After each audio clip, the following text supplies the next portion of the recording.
Students, welcome to my channel Vijayan Guru.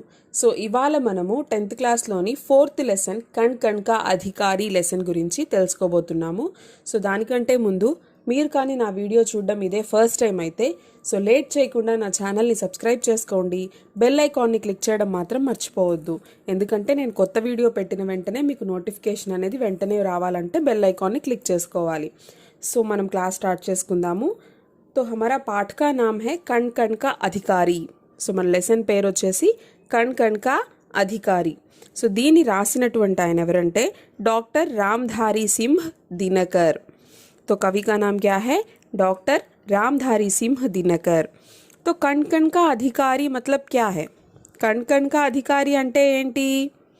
So కణ్ కణ్ అంటే ప్రతి అణువు యొక్క, ప్రతి కణము అంటే ప్రతి అణువు యొక్క అధికారి ఎవరు, సో ఎవరు అధికారి ఎవరు, ఈ అణువు ఏంటి, ఇదంతా కూడా మనం లెసన్లో తెలుసుకుందాము. तो पहले हम देखेंगे तो उन्मुखीकरण. देखिए यहाँ पर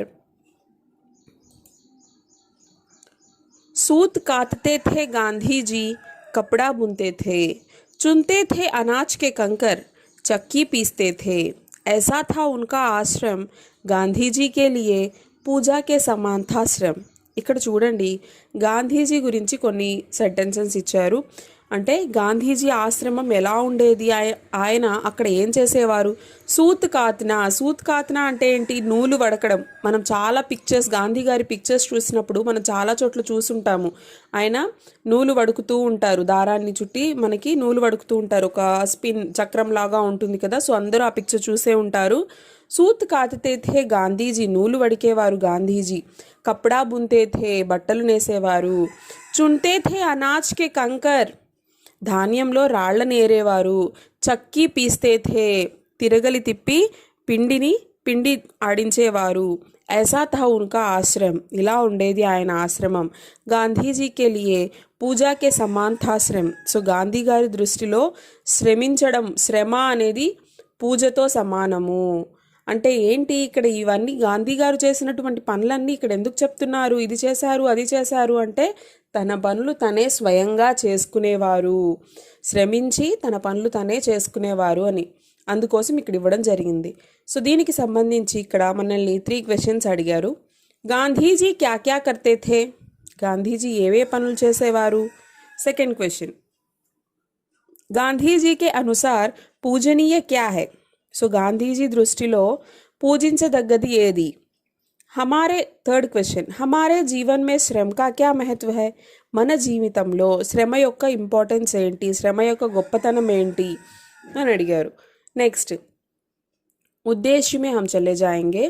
तो यहाँ पर देखिए, सामाजिक काव्य सृजन की प्रेरणा के साथ साथ छात्रों में समाज कल्याण व उदारता की भावना का विकास करना और उन्हें श्रम का महत्व बताकर उसके पथ पर आगे बढ़ने की प्रेरणा देना इस पाठ का उद्देश्य है.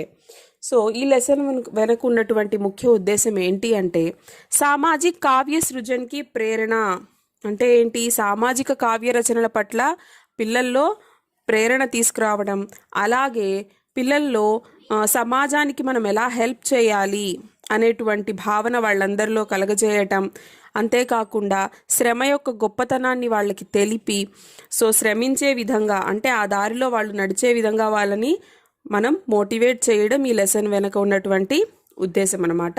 నెక్స్ట్ చూసినట్లయితే విధా విశేష్, हर कविता की अपनी अपनी विशेषता होती है. इसकी विशेषता ओजपूर्ण व प्रेरणाप्रद भाषा है. इसके कवि डॉक्टर रामधारी सिंह दिनकर है. इनकी प्रसिद्ध रचना कुरुक्षेत्र से यह कविता ली गई है. సో ఇది మనకి కణ్ కణ్ కా అధికారి అనేది ఒక కవితా పాఠ అన్నమాట, అంటే ఒక కవిత. సో దీన్ని రాసింది వచ్చేసి మనం చెప్పుకున్నాం ఇప్పుడే, ఆయన పేరు డాక్టర్ రామ్ధారీ సింహ్ దినకర్. సో ఆయన ఎన్నో ప్రసిద్ధ రచనలు రాశారు, అందులో నుంచి కురుక్షేత్ర అనేటువంటి రచనలో నుంచి ఈ పోయంని తీసుకోవడం జరిగింది. సో ఇందులో ప్రేరేపించదగ్గటువంటి భాషని యూజ్ చేసి ఈ కవితని రాయడం జరిగిందనమాట. నెక్స్ట్ उसके बाद में हम कवि परिचय देखेंगे. तो रामधारी सिंह दिनकर సో ఇక్కడ మీకు ఇచ్చినటువంటి టెక్స్ట్ బుక్లో ఒక ప్యాసేజ్ లాగా ఇచ్చారు. సో ఇది కూడా ఒకసారి నేను చదివి వినిపిస్తాను. తర్వాత మనం పాయింట్ వైజ్ కూడా కవి పరిచय చూద్దాం. डॉक्टर रामधारी सिंह दिनकर हिंदी के प्रसिद्ध कवियों में से एक है. उनका जन्म सन 1908 में बिहार के मुंगेर में हुआ तथा निधन सन 1974 में हुआ. इन्हें हिंदी का राष्ट्र कवि भी कहा जाता है. उर्वशी कृति के लिए इन्हें ज्ञानपीठ पुरस्कार से सम्मानित किया गया. रेणुका, कुरुक्षेत्र, रश्मि रधि, परशुराम की प्रतीक्षा, रसवंती आदि इनकी प्रमुख रचनाएं हैं. సో ఈ విధంగా డాక్టర్ రామ్ధారి సింహ్ దినకర్ యొక్క మనకి పరిచయం అనేది ఇలా ఇచ్చారు. సో దీన్ని మనం పాయింట్ వైజ్గా కవి పరిచయం అనేది చూద్దాం. సో ఈయనే డాక్టర్ రామ్धारी सिंह दिनकर, ఈయన పిక్చర్ కూడా ఇక్కడ మెన్షన్ చేశాను. तो देखिए कवि रामधारी सिंह दिनकर और इनका जीवन काल 23 सितंबर 1908 को इनका जन्म हुआ और इनकी मृत्यु 25 अप्रैल 1974 को हुआ था. प्रसिद्ध रचनाएं रेणुका, हुमकार, रसवंती, कुरुक्षेत्र, संस्कृति के 4 अध्याय आदि. విశేషతాएं రాష్ట్రీయ కవి थे. ఈయన జాతీయ కవిగా కూడా పిలువబడతారు. ప్రగతివాद के प्रमुख कवि थे. సాహిత్య అకాడమీ పురస్కార్ తో ఈయనకి లభించినటువంటి అవార్డ్స్ ఏవైతే ఉన్నాయో అవి ఇక్కడ ఇవ్వడం జరిగింది. సాహిత్య అకాడमी पुरस्कार ఇది ఆయనకి 1959 1959 में मिला था. 1959 में ही उन्हें पद्म भूषण पुरस्कार भी मिला और ज्ञानपीठ पुरस्कार. సో ఈ జ్ఞానపీఠ పురస్కార్ అనేది దేనికి ఇచ్చారు అంటే ఆయన రాసినటువంటి ఊర్వశి అనేటువంటి రచనకి ఆయనకి జ్ఞానపీఠ పురస్కార్ ఇవ్వడం జరిగింది. సో ఇది మనకి చూసినట్లయితే कवि परिचय. नेक्स्ट हम विषय प्रवेश में चले जाएंगे. यहाँ देखिए मेहनत ही सफलता की कुंजी है. मेहनत करने वाला व्यक्ति कभी नहीं हारता, वह हमेशा सफल होता है क्योंकि काल्पनिक जगत को साकार रूप देने वाला वही है. इसके कण कण के पीछे उसी का श्रम है, इसलिए वही कण कण का अधिकारी है. చూడండి ఇక్కడ ఏం చెప్తున్నారు, మెహనత్ హీ సఫలతాకి కుంజీ హై అంటే ఏంటి, hard work is the key to success. అంటే మనం సక్సెస్ అవ్వాలంటే ఊరికే కూర్చుంటే అయిపోతామా, కాదు. ఏం చేయాలి, మెహనత్ కర్నా హై, కష్టపడాలి. సో ఎప్పుడైతే మనం హార్డ్ వర్క్ చేస్తామో కష్టపడతామో అప్పుడు మనకి సక్సెస్ అనేది చాలా ఈజీగా అందుతుంది. మెహనత్ కర్నే వాలా వ్యక్తి కభీ నహీ హార్తా.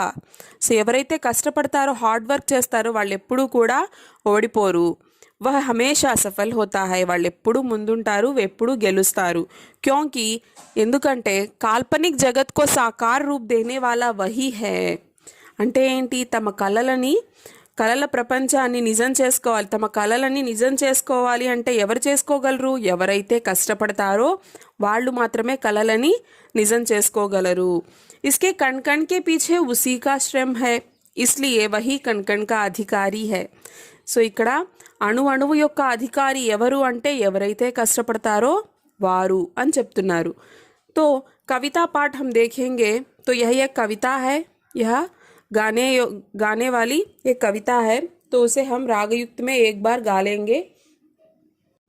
एक मनुज संचित करता है अर्ध पाप के बल से, एक मनुज संचित करता है अर्ध पाप के बल से, और भोगता उसे दूसरा भाग्यवाद के छल से, और भोगता उसे दूसरा भाग्यवाद के छल से. नर समाज का भाग्य एक है, वह श्रम वह भुजबल है.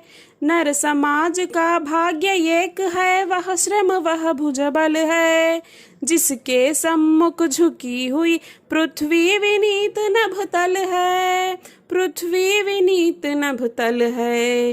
एक मनुज संचित करता है अर्ध पाप के बल से, और भोगता उसे दूसरा भाग्यवाद के छल से. जिसने श्रम जल दिया उसे पीछे मत रह जाने दो, जिसने श्रम जल दिया उसे पीछे मत रह जाने दो. विजीत प्रकृति से पहले उसको सुख पाने दो, विजीत प्रकृति से पहले उसको सुख पाने दो. उसको सुख पाने दो। एक मनुज संचित करता है अर्थ पाप के बल से, और भोगता उसे दूसरा भाग्यवाद के छल से। जो कुछ न्यस्त प्रकृति में है वह मनुज मात्र का धन है। जो कुछ न्यस्त प्रकृति में है वह मनुज मात्र का धन है। धर्मराज उसके कण कण का अधिकारी जन जन है, अधिकारी जन जन है। एक मनुज संचित करता है अर्थ पाप के बल से, और भोगता उसे दूसरा भाग्यवाद के छल से।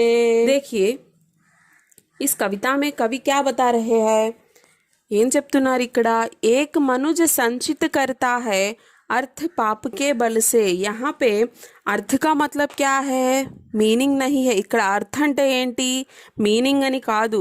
अर्थ అంటే ఇక్కడ సంపద, ధన్ దౌలత్, पैसा, ఐశ్వర్యము, సంపద అని। సో एक मनुज संचित करता है अर्थ पाप के बल से అంటే పాప అంటే ఏంటి, గునాహ్, తప్పులు। ఒక మనిషి ఎన్నో తప్పులు చేసి ఎందరినో మోసగించి డబ్బుని కూడబెట్టుకుంటాడు, సంపదని పోగు చేసుకుంటాడు। और भोगता उसे दूसरा भाग्यवाद के छल से। సో ఈయన సంపాదించిన ఈ సంపదని ఎవరినో మోసం చేసి తప్పులు చేసి కూడబెట్టినటువంటి ఈ సంపదనంతా కూడా ఇంకొక వ్యక్తి భాగ్యము అనేటువంటి పేరుతో ఆయన మోసం చేసి ఆయన దాన్ని దోచుకుంటాడు। చూడండి ఇక్కడ ఎలా ఉందో చూడండి, ఎవరైతే కష్టపడట్లేదు, కష్టపడకుండా తప్పులు చేసి ఎదుటి వాళ్ళని మోసం చేసి ఎలాగోకలాగా చాలా సంపదని కూడబెట్టుకుంటాడు, అలాంటి వాళ్ళ దగ్గర నుంచి ఇంకొక వ్యక్తి ఈయన్ని మోసం చేసి ఛల్ కర్కే, ధోకా కర్కే, సో ఈయన్ని మోసం చేసి ఆ డబ్బునంతా దోచుకొని వెళ్ళిపోతాడు। నర్ సమాజ్ కా భాగ్య ఏక్ హై వహ శ్రమ వహ భుజబల్ హై। నర్ సమాజ్ కా భాగ్య ఏక్ హై వహ శ్రమ వహ భుజబల్ హై। ఏం చెప్తున్నారు ఇక్కడ, సో ఇక్కడ భాగ్యం అంటే ఏంటి, అసలైన భాగ్యం అంటే ఏంటి, మనకి లాటరీ తగలడమో ఇది కాదు, ఊరికే వచ్చిన సంపదని మనం భాగ్యం అనుకోకూడదు। నిజమైన భాగ్యం అంటే ఏంటి, శ్రమ, భుజబలం అంటే మనం చేసినటువంటి కష్టం, మనం పడ్డటువంటి శ్రమ, ఇది భాగ్యం అంటే। जिसके सम्मुख झुकी हुई पृथ्वी विनीत नभतल है। సో ఇలాంటి భాగ్యం అంటే శ్రమ, మన కష్టము, మనం పడ్డటువంటి శ్రమ ఇదేదైతే ఉంటుందో ఇది నిజమైన భాగ్యం। అలాంటి భాగ్యం ముందు ఆ పృథ్వీ అంటే భూమి, ఆకాశం, పాతాళం, పూర్తి ప్రకృతి మొత్తం కూడా, భూమి ఆకాశం ఇవన్నీ కూడా తలవంచాల్సిందే అని చెప్తున్నారు। జిస్నే శ్రమజల్ దియా ఉసే పీఛే మత్ రహ జానే దో। శ్రమజల్, శ్రమజల్ అంటే ఏంటి ఇక్కడ, చెమట। ఎవరైతే చెమటని చిందిస్తారో, ఎవరు చెమట చిందిస్తారు, చెమట ఎప్పుడు వస్తుంది మనకి, కష్టపడ్డప్పుడు। సో ఎవరైతే కష్టపడతారో, ఎవరైతే శ్రమిస్తున్నారో, ఉసే పీఛే మత్ రహ జానే దో, వాళ్ళని వెనకన ఉంచొద్దు అంటే ఏంటి అంటే వాళ్ళని ఓడిపోనివ్వద్దు, వాళ్ళని వెనకుంచొద్దు, వాళ్ళని ముందుకు తీసుకురావాలి। విజీతి ప్రకృతి సే పహలే ఉస్కో సుఖ పానే దో। ఈ సారా ప్రకృతి జో హై, ఈ ప్రకృతి ఏదైతే ఉందో, ఈ ప్రకృతిలో ఉన్న వాటి మీద అన్నిటికంటే ముందు హక్కు ఎవరిది, ఆ శ్రమించే వాళ్ళది, ఆ చెమట చిందించే వాళ్ళది, వాళ్ళని ముందుంచండి అని చెప్తున్నారు। జో కుచ్ న్యస్త ప్రకృతి మే హై వహ మనుజ మాత్ర కా ధన్ హై। ఇస్ ప్రకృతి మే జో భీ హై, సో ఈ ప్రకృతిలో, ఈ భూమి మీద ఈ ప్రకృతిలో ఉన్నటువంటి సంపద ఏదైతే ఉందో ఆ ప్రతి అణువు ఎవరిది, మనుషులది, మనది। మనలో ఎవరికి ముందు దాని మీద హక్కు ఉంటుంది, ఎవరికి దాని మీద ముందు హక్కు ఉంటుంది అంటే ఎవరైతే కష్టపడతారో, ఎవరైతే శ్రమిస్తారో వాళ్ళకి ఈ ప్రకృతి యొక్క సంపద మీద మొదటి హక్కు ఉంటుంది, వాళ్ళని ముందుంచండి। ధర్మరాజు ఉస్కే కణకణ కా అధికారి జన జన్ హై। ఓ ధర్మరాజా, ఓ భగవంతుడా, ఈ కణ్ అంటే ప్రతి అణువు, ఈ ప్రకృతిలోని ప్రతి అణువు, ఈ సంపద, ప్రకృతి సంపద మీద, అణువు మీద ఎవరి అధికారం ఉంది అంటే మానవులకే అధికారం ఉంది। ఎవరైతే కష్టపడుతున్నారో, ఎవరైతే శ్రమించి పనిచేస్తున్నారో వాళ్ళకి హక్కు ఎక్కువ ఉంది, వాళ్ళని ముందు ఉంచాలి అని ఇక్కడ చెప్తున్నారు। సో ఇది మనకి డాక్టర్ రామ్ధారి సింహ్ దినకర్ రచించినటువంటి కణ్ కణ్ కా అధికారి పోయం అనమాట. సో ఐ హోప్ మీ అందరికీ అర్థమైంది అనుకుంటున్నాను. మీకేమైనా డౌట్స్ ఉన్నట్లయితే కామెంట్ సెషన్లో పెట్టారంటే నేను వాటి క్లారిటీ ఇస్తాను. సో మీకు కానీ వీడియో నచ్చినట్లయితే ప్లీజ్ లైక్ చేయండి, షేర్ చేయండి, and don't forget to subscribe my channel vision Guru. Thank you.